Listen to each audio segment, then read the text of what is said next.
ภารกิจด้านการบังคับคดีนะครับเป็นภารกิจด้านการรักษาผลประโยชน์ของแผ่นดินนะครับซึ่งการบังคับคดีหลักๆก็จะแบ่งเป็น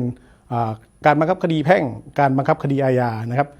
ในส่วนของการบังคับคดีแพ่งก็จะเริ่มจากกรณีที่พนักงานอัยการ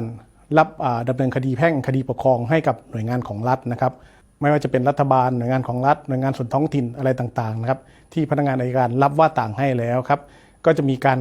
พิพากษาของศาลนะครับพิพากษา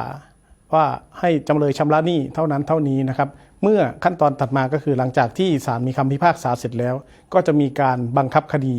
ซึ่งหน้าที่นี้ก็เป็นหน้าที่ของพนักงานอัยการนะครับที่รับดำเนินคดีให้ตั้งแต่ต้นมาก็จะรับบังคับคดีให้ด้วยนะครับซึ่งการบังคับคดีก็เมื่อจำเลยหรือลูกหนี้ตามคำพิพากษาไม่ชำระค่าปรับนะครับหรือว่าชำระหนี้ตามคำพิพากษาให้กับ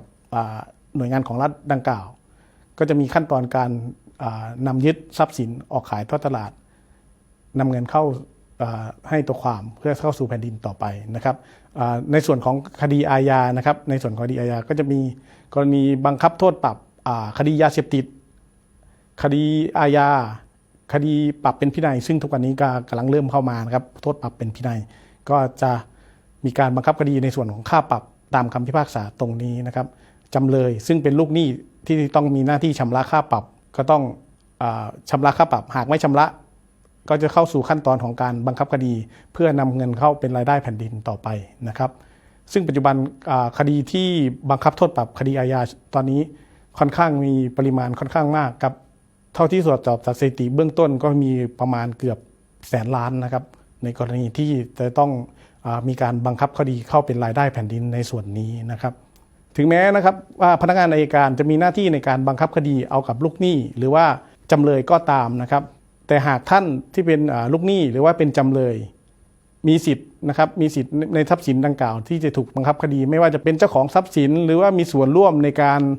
ออกใช้เงินในการซื้อขายทรัพย์อะไรต่างๆเหล่านี้นะครับสิทธิ์เหล่านี้ของท่านก็ยังไม่หมดไปนะครับท่านก็สามารถที่จะยื่นคำร้องขอเข้าเฉลี่ยทรัพย์ร้องขัดทรัพย์หรือว่าขอกันส่วนจากเงินขายทอดตลาดตรงนี้ได้นะครับซึ่งในส่วนนี้ทางพนักงานอัยการเมื่อตรวจสอบพยานหลักฐานอะไรต่างๆแล้วก็จะไม่ได้คัดค้านคำร้องของท่านนะครับก็เป็นการอำนวยความยุติธรรมให้กับประชาชนอีกด้านหนึ่งด้วยนะครับ